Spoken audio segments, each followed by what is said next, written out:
देखो ध्यान दो, 11 नंबर क्वेश्चन में कह रहा है दो अल्फा कण परस्पर 0.1 एंगस्ट्रॉम की दूरी पर हैं। तो पहले देखो अल्फा कण का जो द्रव्यमान होता है वो देख लो। तो अल्फा कण का द्रव्यमान इसका जो द्रव्यमान होता है वो होता है 6.6 इंटू 10⁻27 किलोग्राम। दो हैं तो दोनों का m1 और m2 दोनों बराबर होंगे, दोनों के द्रव्यमान सेम होंगे क्योंकि दोनों अल्फा कण हैं। m1 equal m2। इसके बाद कह रहा है ये एक दूसरे से जो इनके बीच की जो दूरी दे रहा है वो कह रहा है 1 एंगस्ट्रॉम है, 0.1 एंगस्ट्रॉम। तो एंगस्ट्रॉम को जब मीटर बदलेंगे तो हम लोग लिख देंगे कितना, 10⁻⁻10 मीटर, इतने मीटर आ गया। इसके बाद आपसे कह रहा है कि इनके बीच कार्य करने वाला वैद्युत बल गुरुत्वाकर्षण बल का कितने गुना होगा। ये आपको बताना है कि वैद्युत बल गुरुत्वाकर्षण बल से कितने गुना होगा।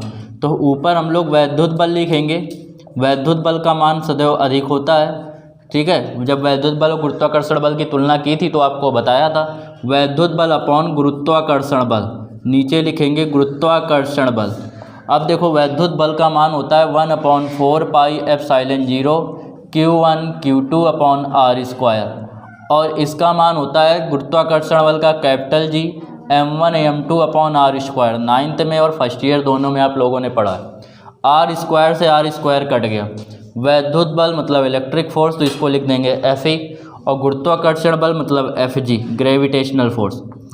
अब देखो इसका जो मान होता है वो होता है 9.0 इंटू 10⁹, और Q1 दे रहा है आपको। Q1 होता है जो अल्फा कण पर आवेश होता है, वो पता है कि 3.2 इंटू 10⁻⁻19 होता है। Q2 भी दोनों अल्फा कण है तो इस पर भी हो जाएगा 3.2 इंटू 10⁻⁻19 अपॉन, r² कट गया। कैपिटल G का मान होता है 6.67 इंटू 10⁻11। m1 आपको दे रहा है, कितना दे रहा है, 6.6 इंटू 10⁻27। ये भी हो जाएगा 6.6 इंटू 10⁻27। अब इसको क्या करेंगे, इसको सॉल्व कर लेंगे। तो Fe अपॉन Fg, इसका कैलकुलेशन आप स्वयं करेंगे, और कैलकुलेशन करने पे जो मान आएगा वो आएगा 3.158 इंटू 10⁻28 प्लस के 25, ये हो जाएगा 35। मतलब इससे अगर हम लोग Fe निकालेंगे तो आएगा 3.158 इंटू 10⁻35 Fg। तो वैद्युत बल जो होगा वो गुरुत्वाकर्षण बल का कितने गुना होगा, इतने गुना। तो उत्तर में जो हम लोग लिखेंगे वो लिख देंगे कितने गुना, 3.158 इंटू 10⁻35 गुना, इतने गुना हो जाएगा। कैलकुलेशन कर लेना, ना है फिर से पूछ लेना, नोट कर लीजिए। देखिए क्वेश्चन नंबर 12 नंबर क्वेश्चन कह रहा है दो सूक्ष्म गोलों में से प्रत्येक पर 10⁵ इलेक्ट्रॉनों की कमी है। तो ये इलेक्ट्रॉनों की संख्या हो गई दोनों पर। तो अच्छा इलेक्ट्रॉनों की संख्या दे रहा है तो इन पर जब हम आवेश निकालेंगे, आवेश Q1 वही दोनों पे उतने ही है, तो Q1 और Q2 इक्वल होगा, और ये होता है N इंटू E। N का मान आपको दे रहा है 10⁵, और E का मान होता है 1.6 इंटू 10⁻19। तो Q1 upon equal Q2 equal जो आएगा वो आ जाएगा 1.6, और इंटू 10⁻19 में ये प्लस के 5 जाएंगे तो बचेगा माइनस के 14, इतने कूलाम आ जाएगा आवेश। बीच की जो दूरी दे रहा है, इनके बीच की जो दूरी है, बीच की दूरी वो आपको दे रहा है 1 मीटर, ये आपको 1 मीटर दे रहा है। आपसे कह रहा है कि वैद्युत बल की गणना कीजिए। तो हम लोग निकालेंगे वैद्युत बल। तो वैद्युत बल जो होता है Fe वो इक्वल होता है आपका किसके, 1/4πε0 Q1 Q2 अपॉन r²। इसका जो मान है वो दे होता है 9.0 इंटू 10⁹। Q1 आपको दे रहा है कितना, 1.6 इंटू 10⁻14, और Q2 भी इतना ही है, तो किसकी जगह भी लिख देंगे 1.6 इंटू 10⁻14। अपॉन में रखेंगे r², r का मतलब 1 का स्क्वायर, और 1 का स्क्वायर कितना होता है, 1 ही होता है। 16 हो जाएंगे 256, तो 2.56, 2 अंक बाद दशमलव है, इंटू 9 इंटू 14 28, 28 में जब 9 जाएंगे तो बचेगा 19, तो माइनस के 19। 9 का गुणा करेंगे, 9 छक्का 54, ये 4, 9 पना 45, 45 4 45 और 5 जो होंगे वो कितने हो जाएंगे 50 के, बचेंगे 5 हाथ से, 9 दूनी 18, 18 5 हो जाएंगे 23, 2 अंक बाद दशमलव है, 2 अंक बाद दशमलव लगा देंगे, 10⁻⁻⁹। तो जो आंसर आ रहा है वो इसको इसे एक अंक लाएंगे तो 2.3 इस तरह पाएंगे। घात हो गई प्लस की, जब प्लस की होगी तो 19 में एक प्लस करेंगे तो बचेगा -18। इतने न्यूटन का वैद्युत बल कार्य करेगा। नोट कर लो। देखो 13 नंबर क्वेश्चन कह रहा है दो सूक्ष्म गोलियों पर पहली पर इतना आवेश है, दूसरी पर इतना आवेश है, ये एक दूसरे से इतने मीटर की दूरी पर स्थित है। कह रहा है इनके बीच कार्य करने वाला वैद्युत बल ज्ञात कीजिए। तो जैसे अभी तक निकाल रहे थे वैसे ही निकालेंगे वैद्युत बल। वैद्युत बल जब निकालेंगे तो वैद्युत बल का मान होता है 1/4πε0। F लिख दो, ये F ही इलेक्ट्रिक फोर्स, Q1 Q2/r²। देखो इस दशमलव के बाद, इस अंक के बाद जीरो है तो इधर कितने भी जीरो लगा दे उसका मतलब नहीं, तो इसलिए 0 इसको 1 लिख सकते हैं। इसका मान आ गया 9.0 या 9 × 10⁹। Q1 दे रहा है आपको 80/3 × 10⁻⁹, और ये दे रहा है 160/3 × 10⁻⁹। और इसका स्क्वायर करेंगे तो इसका स्क्वायर करेंगे मतलब 0.1 × 0.1, 3 त्रिक 9, 9 से 9 कट गया, 10⁻⁹ से +9 कट गया। दशमलव ऊपर ले जाएंगे तो कितने जीरो बढ़ जाएंगे, 2 जीरो बढ़ जाएंगे। या क्या करो, ऊपर जब दशमलव नीचे से हटाएंगे तो 2 जीरो मतलब 2 घातें प्लस की हो गई। आप देखो 16 अट्ठे कितने होते हैं 126, 126 हो गए। 2 जीरो से 2 जीरो लिख दिए। 10⁻⁻9 में 2 कम हुए, बचेंगे माइनस के साथ। 1 2 3 4, 4 अंक इस तरफ आ जाएंगे। जब 4 अंक इस तरफ आएंगे, सेकंड वाले -19 थे, -9।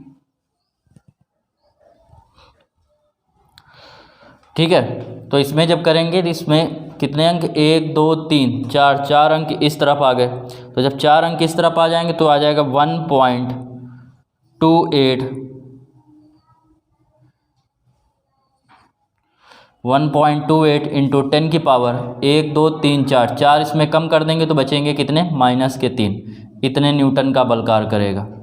फिर देखो इसके बाद एक कंडीशन और दे रहा है।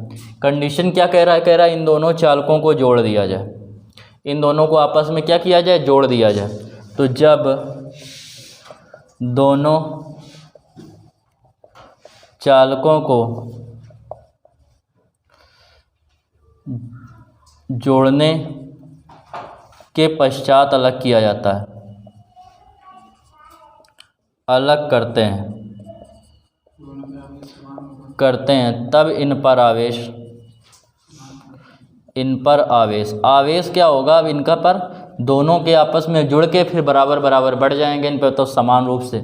तो पहले पर जो आवेश होगा उतना ही दूसरे पर आवेश होगा, और ये जो होगा वो होगा Q1 + Q2/2 के बराबर। अब देखो Q1 आपको दे रहा है कितना, Q1 दे रहा था 80/3 × 10⁻⁻9, और ये दे रहा है 160/3 × 10⁻⁻9, और नीचे आपको दे रहा है 2। ऊपर हम ये आधार, ये भी घातें भी बराबर हैं, ये भी बराबर है, हर भी बराबर है, जुड़ जाएंगे तो 16 में 160 में 80 जोड़ेंगे आ जाएगा 240। नीचे है 3 और × 10⁻⁹, 2 भी था, 2 का गुणा हो गया, 2 3 6, 6 से डिवाइड करेंगे 6 चौको 24, तो 40 × 10⁻⁹ कूलम। अब जो इन पर आवेश है Q1 डैश बराबर Q2 डैश, वो बराबर आ गया इतना। अब इन पर निकालेंगे तब बल। अब इन पर अगर हम लोग बल की गणना करें तो जोड़ने के पश्चात जब इनको अलग रखा जाता है तब कार्य करने वाला बल या वैद्युत बल बराबर होगा 1/4πε0 Q1 डैश Q2 डैश/r²। कह रहा है उतनी ही दूरी पर रखा जाता है।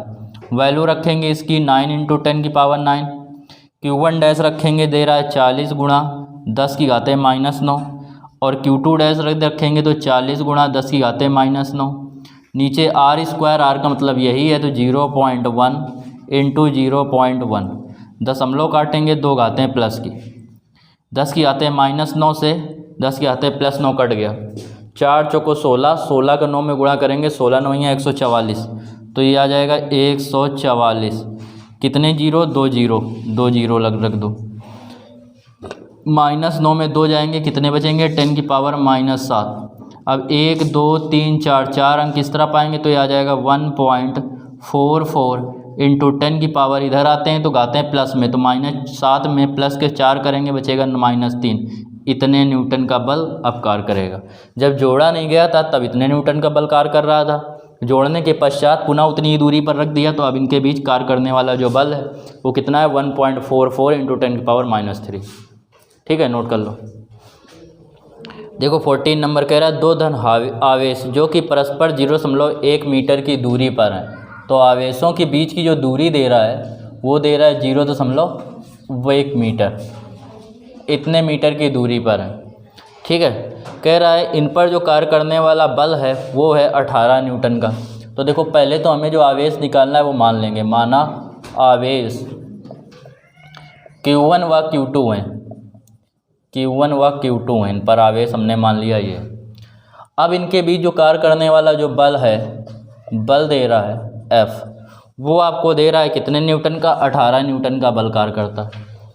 अच्छा, बल का जो होता है वैद्युत बल वो होता है कितना 1/4 pi epsilon 0 Q1 Q2 upon r², और ये दे रहा है 18 न्यूटन का। इसका मान हो गया 9 इंटू 10 की पावर 9, और इंटू Q1 Q2 आपको पता नहीं है, और r² मतलब इसका स्क्वायर 0.1 इंटू 0.1, और इक्वल में दे रहा है 18। 9 से काटेंगे 2 बार जाएगा। अच्छा, 2 ये 10 हम लोग काट दें तो ऊपर 2 जीरो बढ़ेंगे, मतलब 2 घातें बढ़ जाएंगी। तो 10 की पावर कितने हो गए -11, तो Q1 Q2 इक्वल आएगा 2/10 की घातें +11 आएगा इधर नीचे, क्योंकि गुणा में भाग में आ जाएगा, ऊपर जाएगा तो क्या हो जाएगा 2 इंटू 10 की पावर -11। अच्छा, एक जीरो बढ़ाते हैं मतलब एक प्लस घात बढ़ाई, तो हमने क्या करना पड़ेगा, एक माइनस की बढ़ानी पड़ेगी। तो Q1 इंटू Q2 इक्वल जो होगा वो आ जाएगा 20 गुणा 10 की घातें -12। इतना आ गया इस पर आवेश कूलाम स्क्वायर, क्योंकि Q इंटू Q है। इसके बाद देखो दे रहा है उनका आवेशों का योग दे रहा है आपको, आवेशों का योग, आवेशों का जो योग दे रहा है Q1 + Q2 वो दे रहा है कितना 9 माइक्रो कूलाम।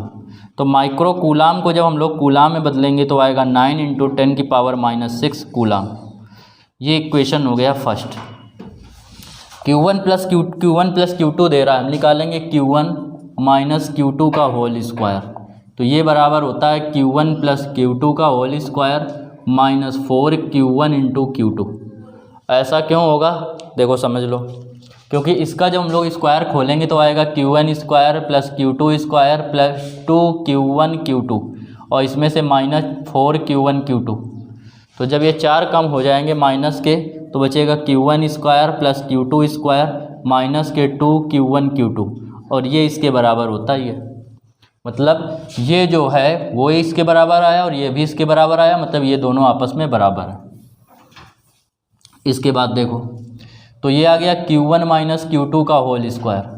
अच्छा, Q1 + Q2 आपको दे रहा है 9 इंटू 10 की पावर -6, तो ये हो जाएगा 9 इंटू 10 की पावर -6 का स्क्वायर -4। Q1 इंटू Q2 आपको दे रहा है 20 इंटू 10 की पावर -12, इसका स्क्वायर करेंगे आएगा 81 इंटू 10 की पावर, स्क्वायर करेंगे तो गुणा में गुणा कर देंगे 6 दूनी 12, माइनस ये आ जाएगा 80 इंटू 10 की पावर -12। तो 81 में 80 जब कम करेंगे तो कितना बचेगा 1, तो 1 इंटू 10 की पावर -12, इसको लिख सकते हैं इतने का स्क्वायर। ये आ जाएगा Q1 - Q2 का होल स्क्वायर। तो Q1 - Q2 जो आएगा वो आ जाएगा 1 इंटू 10 की पावर -6। ठीक है, ये क्या हो गया, ये समीकरण हो गया आपका सेकंड। या चाहो तो आप इस वाले को फर्स्ट मान लो, और ये का आया इतने कूलाम, तो इसको माइक्रो कूलाम बदल लो, तो Q1 - Q2 बराबर 1 माइक्रो कूलाम। ये समीकरण सेकंड हो गया। अब देखो समीकरण फर्स्ट था Q1 + Q2 और ये है Q1 - Q2। आपको Q के मान निकालने हैं तो क्या करेंगे, समीकरण 1 व 2 को नंबर 1 में जोड़ देंगे। समीकरण 1 व 2 को जोड़ने पर इतने को हम लोग जोड़ेंगे, तो जोड़ने पर जब हम लोग निकालेंगे तो देखेंगे क्या कि ये जो आएगा Q1 + Q2 बराबर आ रहा है 9 के, और Q1 - Q2 जो है वो आ रहा है 1 के, कट जाएगा ये, तो ये आ जाएगा 2Q1 इक्वल आएगा 9 1 10 के, 2 से काटेंगे 5 बार जाएगा तो Q1 आ गया 5 माइक्रो कूलम। अब चाहे Q1 का मान उठा के समीकरण 1 या 2 में रख दो, या समीकरण 1 व 2 को क्या कर दो, घटा दो। तो समीकरण 1 व 2 को घटाने पर, समीकरण 1 व 2 को घटाने पर, अब इनको हम लोग आपस में घटाएंगे तो हम लोग देखेंगे क्या कि ये जो आएगा वो आ जाएगा, हम लोग के पास ये समीकरण 1 था Q1 प्लस Q2 इक्वल 9, और घटा रहे हैं इसको तो Q1 माइनस Q2 इक्वल दे रहा है 1, घटाएंगे तो माइनस प्लस माइनस, ये वाला कट गया, इनको जोड़ेंगे तो आएगा 2Q2, और ये 9 में 1 जाएगा बचेगा 8, 2 से काटेंगे 4 बार जाएगा तो Q2 जो आएगा वो आएगा 4 माइक्रो कूलम। तो Q1 का मान आ गया 5 माइक्रो कूलम और Q2 का आ जाएगा मान 4 माइक्रो कूलम। यही इसका आंसर हो जाएगा। देखो 15 नंबर क्वेश्चन कह रहा है 2 धूल के कण हैं और ऋणावेशित धूल के कणों के बीच की दूरी दे रहा है 1 मिलीमीटर। तो 1 मिलीमीटर को मीटर बदल देंगे तो 10⁻³ का गुणा कर देंगे। इसके बाद देखो कह रहा है कि इन पर जो कार्य करने वाला बल है तो 4.0 × 10⁻5 न्यूटन के बल से प्रतिकर्षित करते हैं। एक पर जो आवेश है वो दूसरे का कह रहा है 4 गुना है। तो माना पहले पर आवेश, माना पहले कण पर आवेश, पहले कण पर जब अगर आवेश हम लोगों ने मान लिया Q1 बराबर Q के, तो जो दूसरे कण पर आवेश होगा वो कह रहा है कि पहले कण पर एक कण पर आवेश का वो 4 गुना है, तो ये आ जाएगा 4Q। दूसरे यहाँ पे लिखना है कण का आवेश। अब देखो इनके बीच कार्य करने वाला जो वैद्युत बल है, वैद्युत प्रतिकर्षण बल, वो आपसे कह रहा है कि वैद्युत बल जो है वो दे रहा है 4.0 × 10⁻⁵ न्यूटन। अब बल का मान होता है 1/4πε0 Q1 Q2/r², और इतने बराबर दे रहा है 4.0 × 10⁻⁵। इसका मान हो गया 9 × 10⁹। Q1 दे रहा है Q, Q2 दे रहा है 4Q/r² की जगह रखेंगे 1 का स्क्वायर, 1 और 10⁻³ का स्क्वायर करेंगे तो आएगा -6 इक्वल 4 × 10⁻⁵। 4 से 4 कैंसिल, Q का Q में मल्टीप्लाई करेंगे Q², ये इधर जाएगा तो ये आएगा 10⁻⁵ × 10⁻⁶, नीचे ये आएगा 9 × 10⁹। इसके बाद देखो तो ये Q² इक्वल, ये ऊपर जाएगा ये भी माइनस का, तो 9 6 5 11 और 11 में 9 जाएंगे तो हो जाएगा कितना 20, और नीचे दे रहा है 9, तो Q इक्वल जो हो जाएगा वो आ जाएगा 10⁻⁻10/3, ये Q आ गया। इससे जब Q1 का मान निकालेंगे तो जो पहले पर आवेश था वो Q के बराबर था, तो Q हो गया, और Q का मान दे रहा है 10⁻⁻10 और नीचे दे रहा है 3, इतने कूलम आ गया। तो Q2 बराबर था 4Q, तो 4 का इसमें गुणा होगा तो आ जाएगा 4 × 10⁻⁻10/3, इतने कूलम। अब कह रहा था इनमें इलेक्ट्रॉनों की संख्या ज्ञात करना है, तो पहले कण पर इलेक्ट्रॉनों की संख्या, पहले कण पर इलेक्ट्रॉनों की संख्या इलेक्ट्रॉनों की संख्या होती है N1 बराबर Q1/1 इलेक्ट्रॉन पर आवेश। तो N1 Q1 दे रहा है आपको कितना 10⁻⁻10/3, और एक इलेक्ट्रॉन पर आवेश आपको दे रहा है क्वेश्चन में कितना दे रहा है 5/3 गुणा 10⁻⁻19, 3 से ये 3 कट गया, तो N1 इक्वल आया, ये ऊपर जाएगा तो हो जाएगा प्लस का, तो 10⁻, ये बचेगा 1 नीचे 5 और ये 10⁻−10 + 19, 5 का इसमें भाग देंगे तो 0.2 गुणा 10⁻, ये बचेगा कितना 9। 1 दशमलव जब काटेंगे उस तरफ ले जाएंगे तो 1 घात घट जाएगी, तो N1 आ जाएगा 2 × 10⁸, इतने इलेक्ट्रॉन आ जाएंगे N2 पर। और N1 दूसरे कण पर निकालेंगे, जब दूसरे कण पर इलेक्ट्रॉन, तो देखो जब इस पर दूसरे कण पर जो आवेश था वो पहले का 4 गुना था, तो इलेक्ट्रॉनों की संख्या भी क्या होगी, पहले की 4 गुना होगी।